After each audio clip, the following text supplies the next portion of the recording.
Assalamualaikum warahmatullahi wabarakatuh. Saya Nurdiana Febiola dari kelas A3R3A NPM 19020032 ingin mempresentasikan contoh kasus perhitungan dan jurnal tentang wesel tagih, wesel bayar, dan dana kas kecil. Mengenal wesel tagih, karakteristik, dan cara menghitung nilai tanggal jatuh tempo. Definisi wesel tagih adalah pernyataan jumlah utang pelanggan dalam bentuk tertulis yang formal. Selama diharapkan bisa ditagih dalam waktu 1 tahun, wesel tagih termasuk bagian di kelompok aset lancar yang disajikan pada laporan keuangan neraca. Wesel ini dapat digunakan untuk melunasi piutang pelanggan. Wesel ini dan piutang usaha yang dihasilkan dari transaksi penjualan kadang disebut piutang dagang. Klaim yang didukung oleh sebuah wesel memiliki beberapa keuntungan dibandingkan klaim dalam bentuk piutang usaha.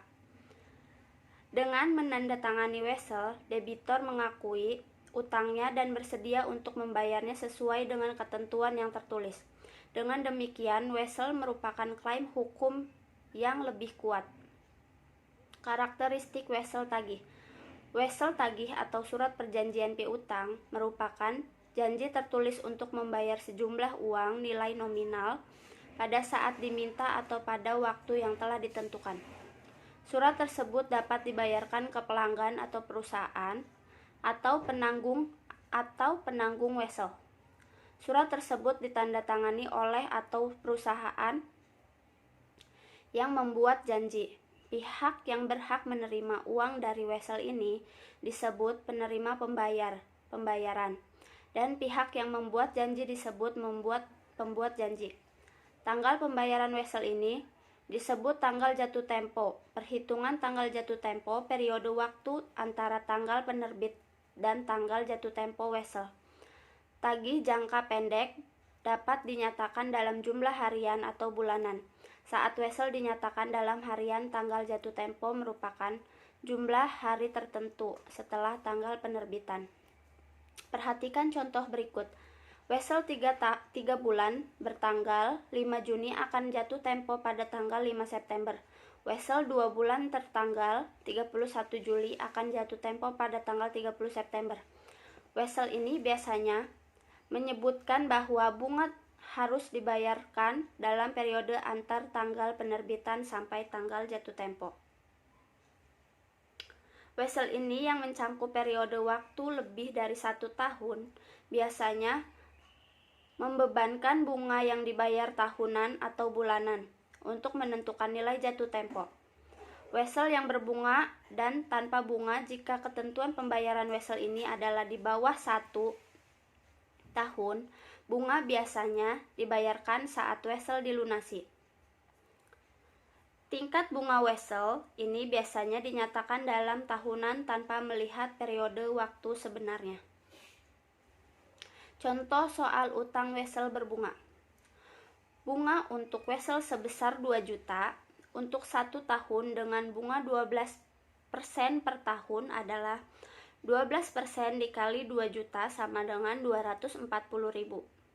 Bunga wesel sebesar 2 juta untuk 90 hari dengan bunga 12% per tahun adalah 2 juta dikali 12% dikali 90 dibagi 360 hari sama dengan 60.000. Untuk menyederhanakan perhitungan, kita akan menggunakan 360 hari per tahun. Dalam prakteknya, perusahaan seperti Bank Mandiri, Bank Syariah Mandiri, dan bank lain, serta perusahaan hipotek menggunakan angka 365 hari per tahun. Jumlah yang harus dibayar saat jatuh tempo disebut nilai jatuh tempo. Nilai jatuh tempo wesel tagih terdiri atas nilai nominal, pokok, wesel, dan bunga. Sebagai contoh menentukan nilai jatuh tempo wesel yang berbunga dan tanpa bunga. Nilai jatuh tempo wesel sebesar 25 juta dengan bunga 9% per tahun dan waktu 120 hari adalah 25 juta ditambah 25 juta dikali 9% dikali 120 dibagi 360 hari sama dengan 25.750.000. Jurnal Wesel tagih. Misalnya, perusahaan menerima Wesel 30 hari dengan bunga 12% bertanggal 21 November 2018 sebagai penyelesaian piutang PT Satu Hati yang telah lewat jatuh tempo sebesar 6 juta. Perusahaan mencatat menerima Wesel tersebut sebagai berikut. Di bulan November pada tanggal 21, Wesel tagih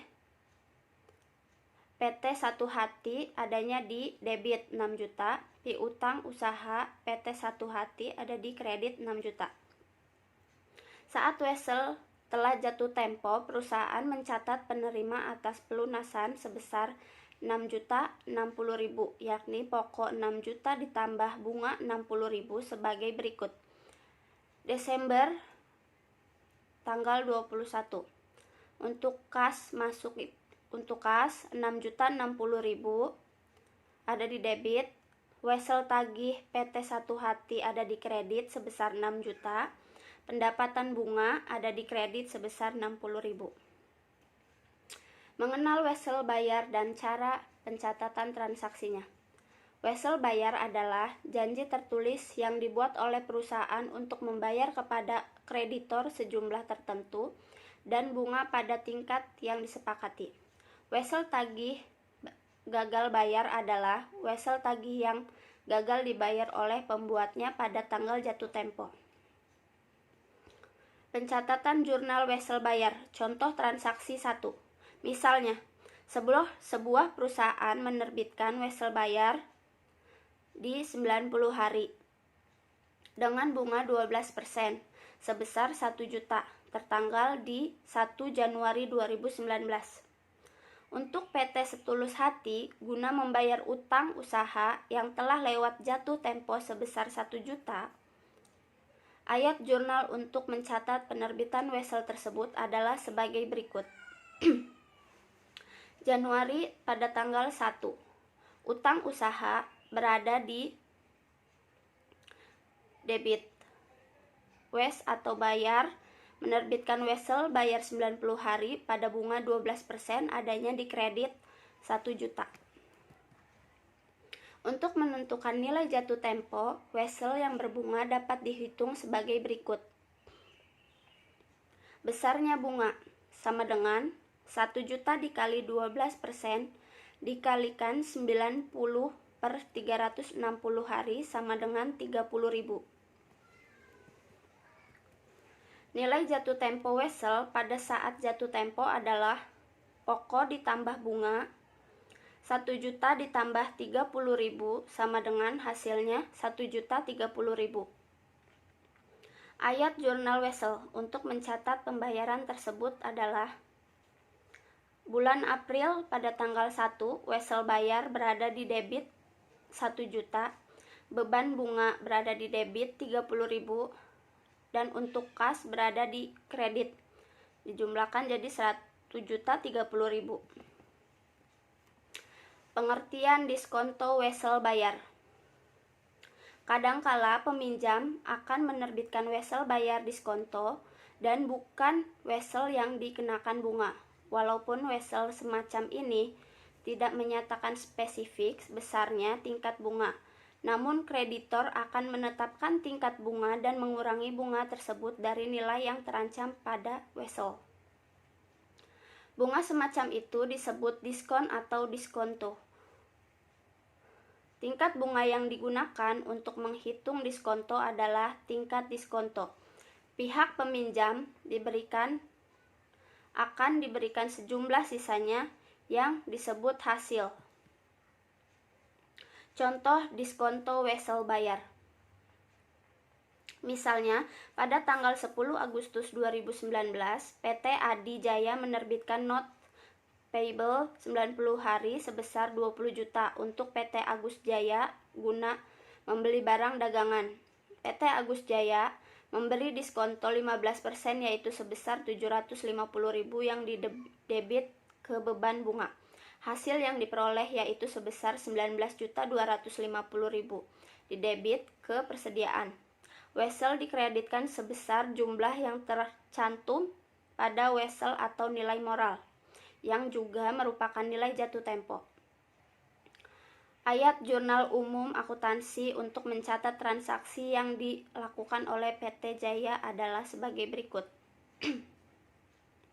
Pada bulan Agustus, tanggal 10, persediaan dimasukkan ke kredit sebesar 19.250.000.